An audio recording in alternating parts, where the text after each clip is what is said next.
Meus irmãos, muito boa noite. Que a graça e a paz do Senhor Jesus seja sobre todos nós. Amém. É um prazer e um privilégio estar aqui, meus amados irmãos. Enquanto eu pensava um pouco sobre este convite que o pastor Tarcísio me fez, eu pensava um pouquinho na minha história, que eu joguei muito tempo no Atlético Mineiro, na base. Então, eu morei em Belo Horizonte muito tempo. E ali eu tive a oportunidade de jogar com homens que fizeram muito pelo Clube Atlético Mineiro, por Minas Gerais e também pelo futebol brasileiro. Homens assim que são conhecidos no mundo e homens que contribuíram para o futebol em nosso país. Aqui, ao assumir esse púlpito, pastor Tarcísio, eu me sinto da mesma forma. Quando eu estava do lado daqueles homens, eu ficava muito comedido por estar diante de pessoas que têm feito tanto pelo futebol. E estar nesse púlpito, meus irmãos, eu também fico por saber que homens aqui que estão fazendo e já fizeram muito pelo reino de Deus na cidade de Belo Horizonte. Mas eu sei de uma coisa, o Espírito que está sobre esses homens também está sobre mim, para que possamos pregar a palavra do Senhor. É muito bom ver a Gabriela Scheider e Rafael, João Pedro também, o Felipe que pude ver lá em Divinópolis, Ana Cláudia, Eduardo. Muito bom ver Thalita e Samuel também. Deus abençoe grandemente a família do pastor Altair. Raquel, nós te esperamos lá daqui a pouquinho, viu? E também pastor Petrônio, Ana, a Mari e Samela, também Susan e Tarsis. Deus abençoe grandemente a vida de todos vocês. Eu não posso esquecer do pastor Tarcísio também, né, meus irmãos? Não posso de jeito nenhum. Meus mentores. Então, de fato, é uma oportunidade singular estarmos aqui nessa noite. Vamos abrir a palavra de Deus. No livro das Lamentações,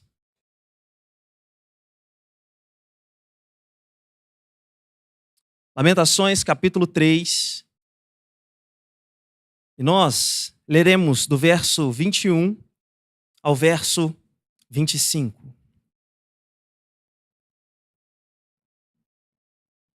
Livro das Lamentações, capítulo 3, do verso 21 ao verso 25. Nos diz assim a palavra do Senhor: quero trazer à memória o que me pode dar esperança. As misericórdias do Senhor são a causa de não sermos consumidos, porque as suas misericórdias não têm fim, renovam-se cada manhã. Grande é a tua fidelidade. A minha porção é o Senhor, diz a minha alma, portanto esperarei nele. Bom é o Senhor para os que esperam por ele, para a alma que o busca. Que o Senhor aplique em nosso coração a sua palavra. Meus amados, o que fazer quando nós estamos passando por momentos de sofrimento? O que fazer quando nós estamos passando por momentos em que a dor vem de encontro às nossas vidas? Algumas pessoas em nossos dias vão sugerir que nós devemos condicionar os nossos pensamentos até que nada venha nos perturbar.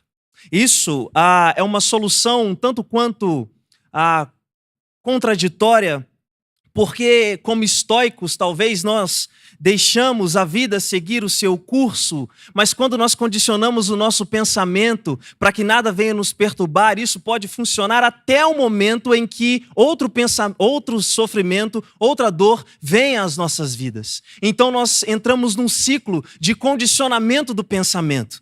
Ou seja, eu condiciono meu pensamento em relação àquele sofrimento, mas outro sofrimento se apresenta, então eu tenho que recondicionar o meu pensamento. É uma posição tanto quanto contraditória. Outras pessoas vão sugerir que isso talvez é tentador para mim e para você, que nós devemos trocar os nossos sentimentos. Ou seja, se eu estou sofrendo, se eu estou passando por dor, então eu tenho que buscar algo que venha suplantar este sentimento. Algo que venha suplantar a dor. Então, como hedonistas, nós buscamos o prazer o tempo inteiro. Então, quanto mais eu sofro, mais prazer eu busco para que a dor seja suplantada, para que o sofrimento seja esquecido naquele momento da minha vida. Talvez isso seja tentador, mas isso não vem resolver o problema de nossas vidas, porque nós vamos constatar que quanto mais nós buscamos prazer, mais nós estamos sofrendo. Existem pessoas que vão sugerir, e essa sugestão é um tanto quanto mais contemporânea, que diz respeito aos reducionismos que nós vivemos em nossos dias. Quando alguém está sofrendo, alguém vai sugerir: engula o seu choro. Você está fazendo drama. Você não está firme diante das coisas que se apresentam para você. Deixe de fraqueza. Assuma uma postura de fortaleza. E algumas pessoas vão sugerir, de fato, que nós precisamos assumir essa postura porque temos em nós todas as respostas e as condições de vencermos as dificuldades e as tribulações e as dores que se apresentam em nossas vidas. Meus amados irmãos, nós sabemos que de fato nenhuma dessas orientações que são nos dadas, de fato, podem resolver o problema de nossas vidas quando nós estamos sofrendo. O livro das Lamentações de Jeremias, tem como propósito nos fazer refletir a respeito da nossa postura diante do sofrimento. De modo prático, esse livro nos mostra que nós devemos compreender que o choro e o lamento têm importante valia em nossas vidas quanto qualquer outra atitude. Esse livro, você sabe, é composto por 5 capítulos, sendo a ordem do capítulo 1 e 2 um acróstico. Então, com as 22 letras do alfabeto hebraico, Aleph e a última Tef, é como se fosse o A e o Z do nosso alfabeto. Nos primeiros capítulos, parece-nos que Jeremias está indicando uma totalidade de algo. Parece que Jeremias está mostrando de que de A a Z, aquilo que está acontecendo com o povo ali, mostra a totalidade de alguma coisa. Quando nós partimos para o capítulo 3, a ordem continua a mesma, mas aqui é acrescentado um versículo no capítulo 3. Então são 3 versículos por cada letra do alfabeto hebraico. Isso talvez vai apontar para uma intensificação do sofrimento em meio ao lamento. No capítulo 4, eu e você vemos Jeremias chegar ao seu clímax. O sofrimento vem de fato como nunca veio até aquele momento. Então, esse capítulo 4 volta à ordem do capítulo 1 e o capítulo 2. Dos capítulos 1 a 4, nós vemos a construção do profeta. O capítulo 5 é diferente. O capítulo 5, ainda assim, continua com as letras presentes, mas agora não existe mais uma ordem nas letras. Agora, as letras do alfabeto hebraico estão em ordens trocadas, não está mais de A a Z. E muito provavelmente, meus amados, isso vai apontar para mim e para você algo sugestivo. A catástrofe que estava acontecendo ao redor de Jeremias estava entrando no seu coração. Aquela catástrofe que estava diante da realidade de Jeremias estava trazendo a ele uma confusão muito grande, de modo que agora a forma com que ele escreve o capítulo 5 mostra que aquilo que acontece no interior está indo para o seu exterior. Então o exterior de Jeremias está uma catástrofe, isso mexe com o interior do profeta, e mexendo com o interior do profeta, ele vai expor isso aqui enquanto escreve o capítulo 5. Mas, meus amados, adiante desta grande catástrofe que nós veremos daqui a alguns minutos, diante desta confusão, diante de um momento que de fato é um momento de dor, Jeremias nutre em seu coração que existe um Deus que preserva a esperança no coração do remanescente. Existe um Deus que, mesmo em meio às catástrofes ao redor, existe um Deus que, mesmo em meio às dores e aos sofrimentos da vida, nutre no coração daqueles que são seus uma esperança. E essa esperança, meus amados irmãos, deve trazer em nós, de fato, a força. Não a postura estoica, não a postura hedonista, não, mas a esperança de que existe um Deus que, mesmo enquanto sofremos, nutre em nosso coração aquilo que Ele pode fazer, e graças a Deus, como aqui no momento de dedicação de vidas e bens, temos visto que Ele tem feito. Jeremias está testemunhando aqui no livro das Lamentações a queda de Judá, a destruição de Jerusalém por meio de Nabucodonosor no ano 586 a.C. Por meio do profeta, o Senhor havia predito que o povo seria levado cativo em função das suas transgressões. Quando nós olhamos Jeremias no capítulo 22, capítulo 21, versículo 14, o Senhor vai dizer que eles abandonaram ao Senhor Todo-Poderoso e começaram a servir a outros deuses. E servindo a outros deuses, o Senhor precisava de fato mostrar que aquele povo estava adorando outros deuses e adorando outros deuses, fazendo aquilo que estava contra a lei de Deus. Castigar-vos-eis segundo o fruto das vossas ações, e essa palavra é direcionada ao povo de Judá. Diz o Senhor: acenderei o fogo na cidade, qual bosque, o qual devorará todos os seus arredores. No capítulo 2 aqui, de Lamentações, capítulo 2, verso 17, a palavra do Senhor diz: fez o Senhor o que intentou, cumpriu a ameaça que pronunciou, desde os dias da antiguidade derrubou e não se apiedou, fez que o inimigo se alegrasse por tua causa e exaltou o poder dos teus adversários. Versículo 39 do capítulo 3, o profeta ainda diz: porque, pois, que se queixará o homem vivente, queixe-se cada um dos seus próprios pecados. O povo não obedeceu ao Senhor. O povo não deu ouvidos ao profeta que disse: se vocês continuarem pecando, eu levarei vocês cativos. Se vocês não me obedecerem, vocês serão punidos. E aqui, quando Jeremias está olhando para aquilo que está acontecendo ao seu redor, Nabucodonosor, com um poderio bélico extraordinário, vem e toma a cidade. Aqui Jeremias diz: por que o homem vai se queixar? Não há daquilo que o homem deva se queixar, a não ser dos seus próprios pecados, a não ser daquilo que Deus já tinha predito para este homem, para o povo de Judá. No capítulo 1, versículo 3, Jeremias vai dizer que Judá foi levado ao exílio, afligido e sob grande servidão, habita entre as nações e não acha descanso. Versículo 8 do capítulo 1. Jerusalém pecou gravemente, por isso se tornou repugnante. Todos os que a honravam a desprezam, porque lhe viram a nudez, e ela também geme e se retira envergonhada. Veja, o profeta prediz, o povo não obedece. Deus cumpre a promessa de levar este povo cativo. Agora, a glória que tinha essa cidade não é vista mais. Agora, esta é uma cidade solitária. Uma cidade que outrora era populosa, como diz o capítulo 1, versículo 1. Agora, essa cidade se torna como uma viúva que foi deixada. Uma viúva que está sozinha. No capítulo 5, versículos 16 e 17, o profeta vai dizer o seguinte: caiu a coroa da nossa cabeça. E por que caiu a coroa da nossa cabeça? O profeta responde: porque pecamos. Por isso caiu doente o nosso coração. Por isso se escureceram os nossos olhos. Agora já não há mais alegria.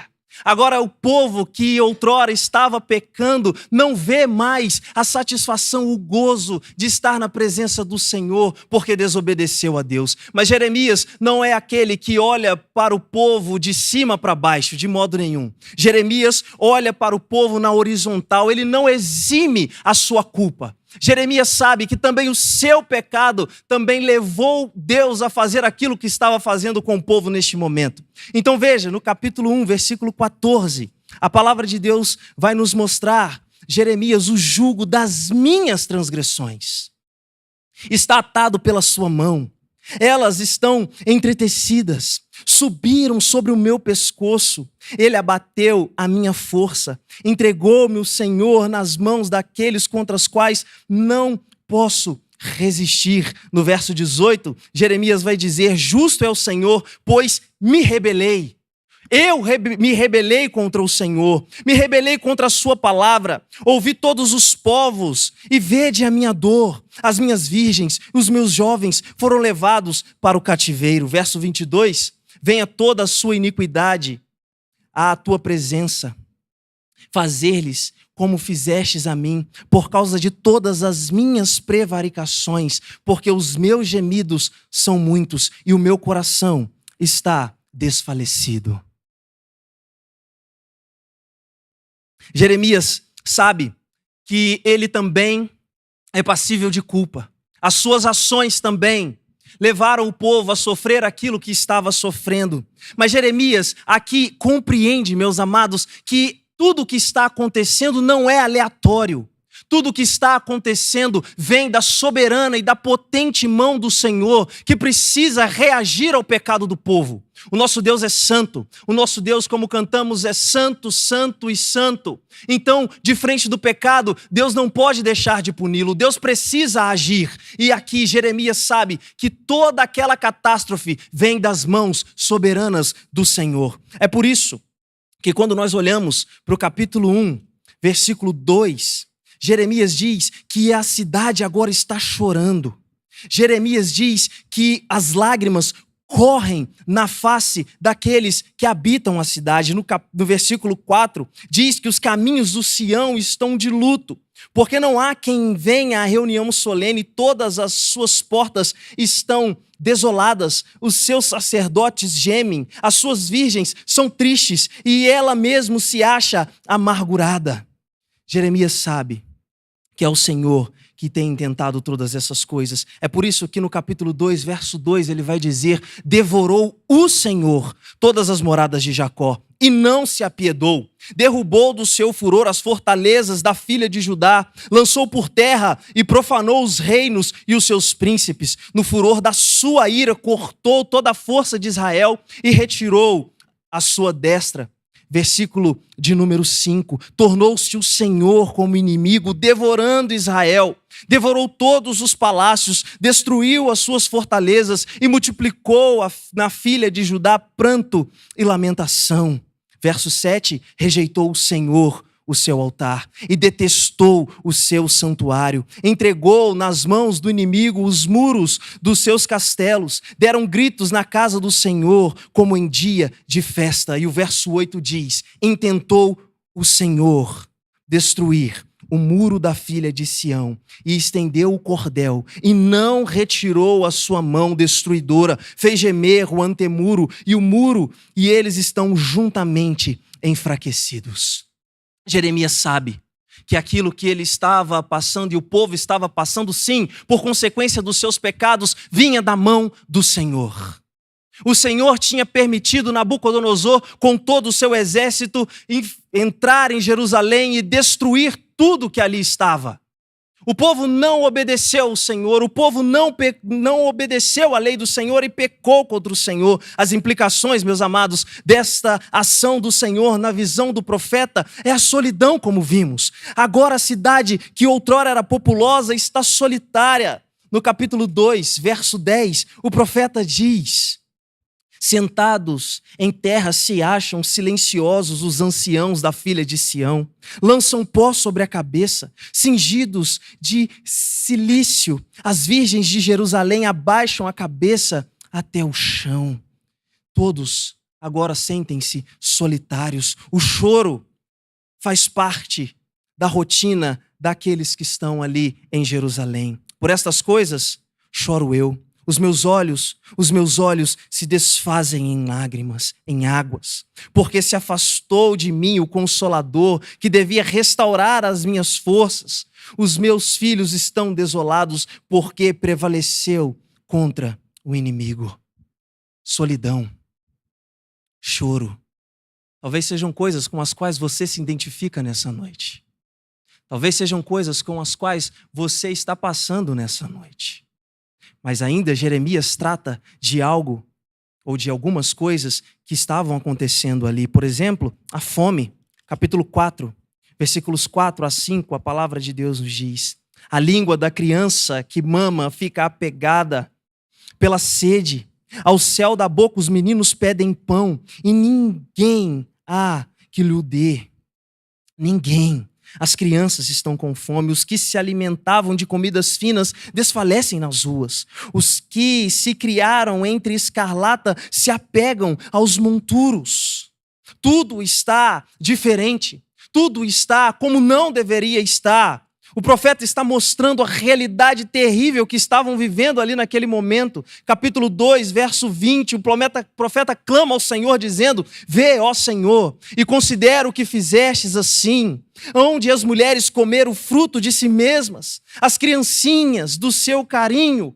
Veja, meus amados, aquilo que está acontecendo não é brincadeira. O profeta aqui não esconde a realidade que Judá está passando naquele momento. Judá está nos seus piores dias. E aqui as mães estão, de fato, tentando comer a carne dos seus próprios filhos. E no capítulo 4 nos dá a ideia de que isso realmente estava acontecendo. Capítulo 4, versículo 10, o profeta diz: as mãos das mulheres outrora compassivas cozeram seus próprios filhos, e esses lhe serviram de alimento na destruição da filha do meu povo. O que estava acontecendo em Judá era terrível. Talvez um acontecimento que eu e você não temos como vislumbrar aqui nessa noite. Mas além do choro, da solidão, da fome que levava as mulheres a fazerem isso, meus amados, a violência também estava operando ali naquela cidade. Jerusalém também estava cercada de violência, e não qualquer violência, porque quando nós olhamos o capítulo 5, versículo 11, a palavra de Deus diz: forçaram as mulheres em Sião, as virgens na cidade de Judá, e forçaram aqui exatamente aquilo que você acabou de pensar. A situação é complexa, a situação é terrível. A fome, a solidão, o desespero, o choro, a violência. E a violência nessa perspectiva, a qual acabamos de ver, estava acontecendo ali. Então Jeremias, como um profeta do Senhor, diante desse sofrimento, chama o povo ao arrependimento. Capítulo 3, versículos 40 e 42, quando a palavra de Deus nos diz: esquadrinhemos os nossos caminhos, provemo-lhes e voltemos para o Senhor. Veja, o profeta do Senhor chama o povo ao arrependimento, porque o caminho que o povo tinha se colocado era um caminho de destruição. Então ele clama ao povo: voltemos, olhemos para os nossos caminhos, olhemos para o nosso coração, levantemos o coração juntamente com as mãos para o Deus nos céus, dizendo: nós prevaricamos e fomos rebeldes. Veja como Jeremias, apesar de saber que as coisas que estão acontecendo são de acordo com a vontade soberana do Senhor, ele sabe que Deus estava apenas reagindo ao pecado do povo. Então ele diz: Senhor, levantemos as mãos, povo de Judá, e vamos dizer ao Senhor: nós prevaricamos. O Senhor estabeleceu a sua lei e nós fomos rebeldes, e tu não nos perdoastes. E o Senhor veio para cima de nós. E o Senhor veio, e como aquele que não compactua com o pecado, e como aquele que é santo, mostrou a sua santidade em sua ira. Mostrou a sua santidade ao reagir ao nosso pecado. Então, nós olhamos para o versículo 43 do capítulo de número 3, quando Jeremias diz: cobriste-nos de ira e nos perseguistes, e sem piedade nos matastes. Meus amados, o mais impactante em todo este contexto é que Jeremias ainda nutre no seu coração a convicção de que existe um Deus que olharia para o seu povo em meio a toda dor e sofrimento, que olharia para o seu povo, que seria de fato bondoso, fiel e misericordioso com o seu povo. É por isso que no contexto de destruição, nesse contexto de assolação, Jeremias diz: apesar de todas essas coisas, apesar de eu ser o homem que viu a aflição do Senhor, como diz o capítulo 3, versículo 1, apesar de eu ser aquele que estou vendo não mais a luz, mas tudo entenebrecido diante de mim, apesar da minha alma estar continuamente dentro de mim se debatendo, como ele diz no versículo 20, no verso 21, este homem, diante da assolação do sofrimento, diz: quero trazer à memória o que me dá esperança. Então, meus amados irmãos, nós chegamos aqui de fato ao tema proposto nessa noite. Jeremias vai trazer à sua memória lembranças que vão encher o seu coração de esperança. E a minha oração é que o seu coração também, nesta noite, seja cheio da esperança do Senhor Jesus. Seja cheio da esperança que provém não de posturas reducionistas, humanistas que nós temos visto neste mundo, não, mas que venha da palavra de Deus, do Senhor que fez os céus e a terra, o Deus Todo-Poderoso, o nosso Deus. Então, quando nós olhamos, meus irmãos, para a primeira lembrança que vai encher o coração de Jeremias de esperança, é a lembrança das misericórdias do Senhor. No verso 21 ele diz: eu quero trazer à memória o que pode me dar esperança. E existe algo que pode me dar esperança. E o que pode lhe dar esperança, Jeremias? As misericórdias do Senhor. As misericórdias do Senhor são a causa de não sermos consumidos. E nós nos perguntamos: como assim, Jeremias? Como não ser consumido?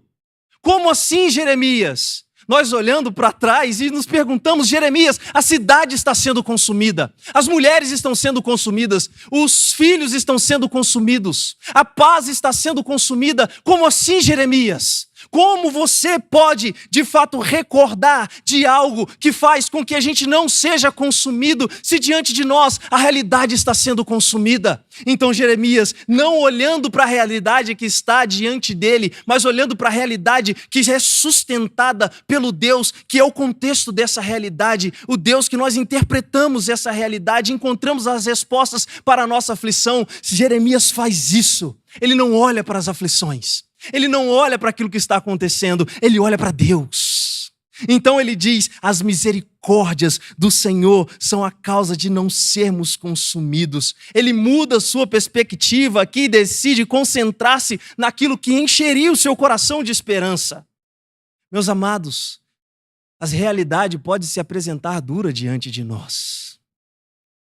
A realidade pode se apresentar dura diante de mim, diante de você, diante de adolescentes, diante de idosos, diante de todos. Na verdade, o sofrimento ele é extremamente democrático.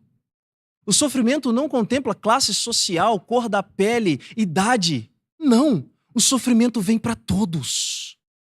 E se nós mantivermos os nossos olhos no sofrimento, meus amados, nós vamos interpretar a realidade de modo que nós talvez deixemos o sofrimento nos consumir. Tudo está sendo consumido diante de Jeremias, mas ele não se sente assim. E por que não se sente assim? Porque ele está olhando para um Deus que é misericordioso, para um Deus que é bondoso, para um Deus que é fiel, como nós vamos ver. Então, ele continua dizendo aqui, por exemplo, no verso de número 11 do capítulo 3, desviou os meus caminhos e me fez em pedaços, o Senhor me deixou de fato assolado, mas eu ainda creio que Ele é um Deus misericordioso, mas eu ainda creio que esse é um Deus a qual as suas misericórdias são contínuas, misericórdias que se renovam. Então, meus amados, intencionalmente, Jeremias agora concentra-se nas misericórdias do Senhor que vão se renovando, porque de fato as misericórdias desse Deus são infinitas. Então no verso de número 23 ele diz que as misericórdias, 22 ele diz, as misericórdias do Senhor não têm fim. E por que essas misericórdias não têm fim? Elas se renovam a cada manhã. Misericórdia, que nas palavras de Orlando Boyer, significa um sentimento doloroso causado pela miséria de outrem. A W. Pink, no seu livro Atributos de Deus, vai dizer que misericórdia é a inclinação do Altíssimo para aliviar a miséria das suas criaturas caídas. Assim, apesar do sofrimento, apesar do caos, Jeremias então nutria no seu coração a verdade de que existe um Deus cujas misericórdias não têm fim. Versículo 31 e 32 de Lamentações capítulo 3, ele diz: o Senhor não rejeitará para sempre, pois, ainda que entristeça alguém, usará de compaixão, segundo a grandeza das tuas misericórdias. Falar de misericórdia, meus amados irmãos, é levar-nos, obviamente, para o Salmo de número 136. O Salmo de número 136 enfatiza esse Deus que é misericordioso, o Deus que Jeremias cria, o Deus que nós cremos e o Deus que você que entrou aqui nessa noite, que talvez não conheça, é o chamado dessa igreja a você a crer também.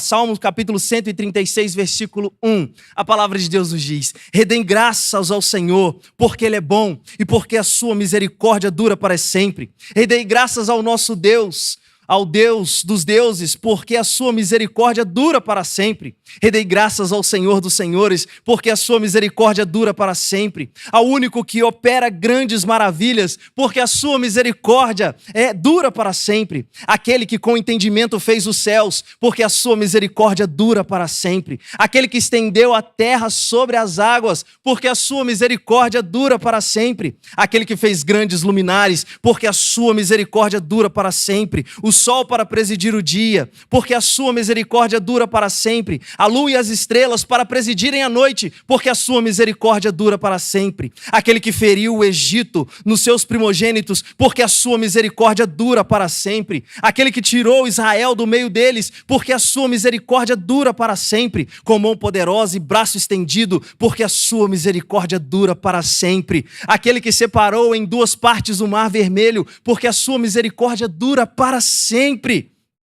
E por eles fez passar a Israel, porque a sua misericórdia dura para sempre. Mas precipitou no mar vermelho o Faraó e o seu exército, porque a sua misericórdia dura para sempre. Aquele que conduziu o seu povo pelo deserto, porque a sua misericórdia dura para sempre. Aquele que feriu grandes reis, porque a sua misericórdia dura para sempre.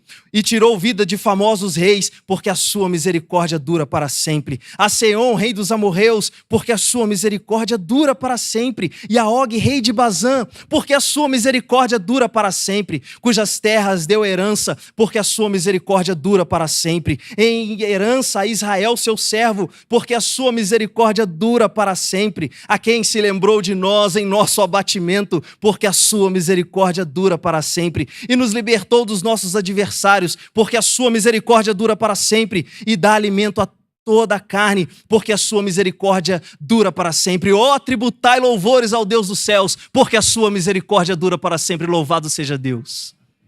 Ele é o Deus eterno, o Deus misericordioso, meus amados, que mostra para mim e para você a grandeza, a infinitude da sua misericórdia. O apóstolo Paulo, em Efésios capítulo 2, versículo 4, vai dizer que Deus é riquíssimo em misericórdia.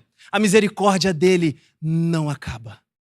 É a misericórdia que pode alcançar a sua vida e que alcançou a minha vida. Meus amados, mas quando nós pensamos que esse Deus é um Deus misericordioso, nós também vemos a realidade de que a única coisa que pode trazer a luz da esperança a um coração entenebrecido pelo sofrimento é a recordação dessas misericórdias. E misericórdias de um Deus que sabe o que é sofrer.